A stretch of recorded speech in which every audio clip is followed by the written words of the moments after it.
ജയ്പൂരിലെ ഞങ്ങളുടെ രണ്ടാം ദിവസ സന്ദർശനം ആരംഭിക്കുന്നത് സോഷ്യൽ മീഡിയയിലും മറ്റും തരംഗമായ പത്രിക ഗേറ്റിലെ കാഴ്ചകളോടെയാണ്. ജയ്പൂർ റെയിൽവേ സ്റ്റേഷൻ അടുത്തുള്ള ഞങ്ങളുടെ റൂമിൽ നിന്നും ഏകദേശം 13 കിലോമീറ്റർ ദൂരമുണ്ട് അവിടേക്ക്.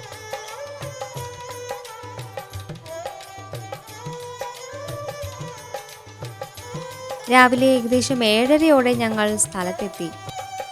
140 രൂപയാണ് ഓട്ടോ ചാർജ് ആയത്. ജവഹർ സർക്കിൾ ഗാർഡനിലേക്ക് പ്രവേശിക്കുന്നതിനുള്ള സാംസ്കാരിക പ്രാധാന്യമുള്ളതും മനോഹരവുമായ ഒരു കവാടമാണ് ജയ്പൂരിലെ പത്രിക ഗേറ്റ്.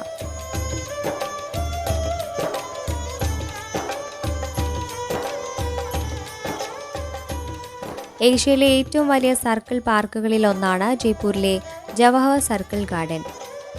പച്ചപ്പും മനോഹരമായി പരിപാലിക്കുന്ന റോസ് ഗാർഡനും കൊണ്ട് ചുറ്റപ്പെട്ട ഈ പാർക്ക് പ്രഭാത നടത്തം ഇഷ്ടപ്പെടുന്നവർക്കും നഗരത്തിരക്കുകളിൽ നിന്ന് മാറി ശാന്തത ആഗ്രഹിക്കുന്നവർക്കും പ്രിയപ്പെട്ട ഒരിടമാണ്.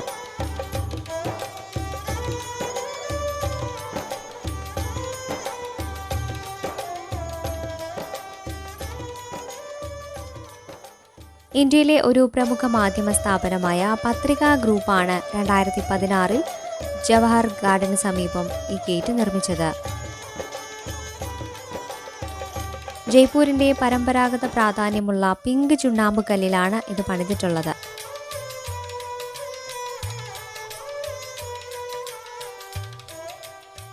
രാജസ്ഥാന്റെ സമ്പന്നമായ സാംസ്കാരിക വാസ്തുവിദ്യാ ചരിത്രത്തോടുള്ള ബഹുമാനാർത്ഥം പണിത ഒരു കൂറ്റൻ കവാടമാണിത്.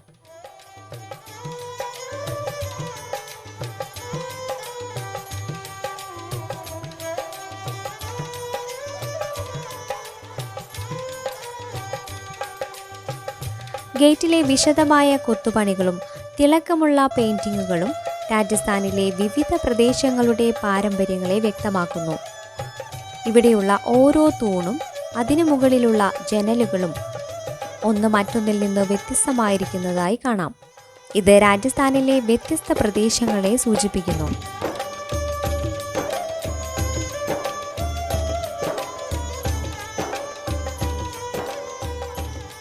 പത്രിക ഗേറ്റിന് സമീപം സന്ദർശകർക്ക് പ്രാദേശിക ഭക്ഷണശാലകളിൽ പരമ്പരാഗത രാജസ്ഥാനി ഭക്ഷണം ആസ്വദിക്കാം.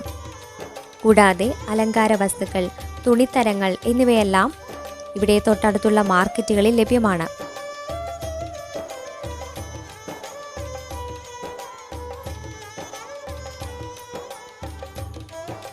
എല്ലാ രാത്രിയിലും ഗാർഡനുള്ളിൽ നടക്കുന്ന മ്യൂസിക്കൽ ഫൗണ്ടൻ ഷോയും ലൈറ്റ് ഷോയും സന്ദർശകർക്ക് ആസ്വദിക്കാവുന്ന ഇതിനോടനുബന്ധിച്ച മറ്റ് ആകർഷണങ്ങളാണ്.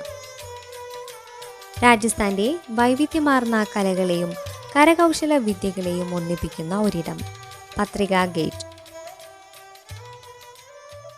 പത്രിക ഗേറ്റിന്റെ കാഴ്ചകൾക്ക് ശേഷം ജവഹർ ഗാർഡന്റെ മറ്റൊരു കവാടമായ തോരൺ ദ്വാറിനടുത്തേക്കായി ഞങ്ങൾ നടന്നു. ഗേറ്റ് വേ ഓഫ് രാജസ്ഥാൻ എന്നറിയപ്പെടുന്ന തോരൺ ദ്വാറിന്റെ കാഴ്ചകളുമായി അടുത്ത വീഡിയോയിൽ കാണാം. ഞങ്ങളുടെ രാജസ്ഥാൻ യാത്രകൾ തുടരുകയാണ്.